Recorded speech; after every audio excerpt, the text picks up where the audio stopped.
একজন মানুষ যে তার ফ্রেন্ডকে করেছিল এবং তারপরে যা করলো তা পুরোপুরি শকিং।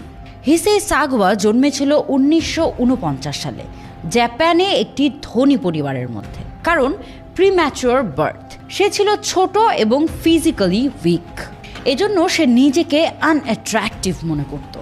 কিন্তু হিসের খুব পছন্দ ছিল বিউটিফুল গার্লস।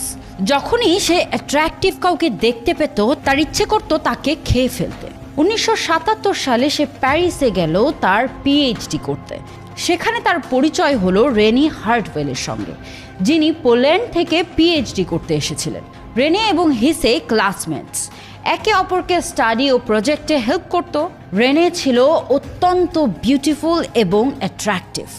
হিসে তার দিকে তাকিয়ে মনে করলো সে তাকে ফেলতে চায় এবং খেয়ে ফেলতে চায়। 11 জুলাই 1981-এ হিসে রেনেকে ইনভাইট করলো তার অ্যাপার্টমেন্টে লাঞ্চ এবং স্টাডির জন্য। যত তাড়াতাড়ি রেনে স্টাডি টেবিলে বসলো, হিসে দিয়ে তার মাথা লক্ষ্য করে তাকে শুট করলো। রেনে কিছু বলে ওঠার আগেই স্পট। তারপর হিসে রেনের বডির দিকে খুব ভয়ানকভাবে দেখেছিল। কিন্তু কিছুদিন পরে পুলিশ তাকে অ্যারেস্ট করলো কারণ সে ধরা খেলো।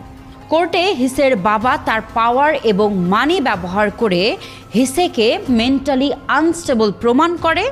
এভাবেই হিসে তার পানিশমেন্ট থেকে বেঁচে গেল। এরপর সে জাপানে ফিরে গেল, তার জীবন কাটালো এবং দীর্ঘ 73 বছর বেঁচে থাকলো। একটা শকিং ট্রু ক্রাইম স্টোরি যা আপনাকে ফেলবে ডিসবিলিভে। আপনি কি এই ঘটনা বিশ্বাস করতে পারেন? নিচে কমেন্ট করে জানাবেন। ভিডিওটি ভালো লেগে থাকলে like, share, comment and follow করতে ভুলবেন না।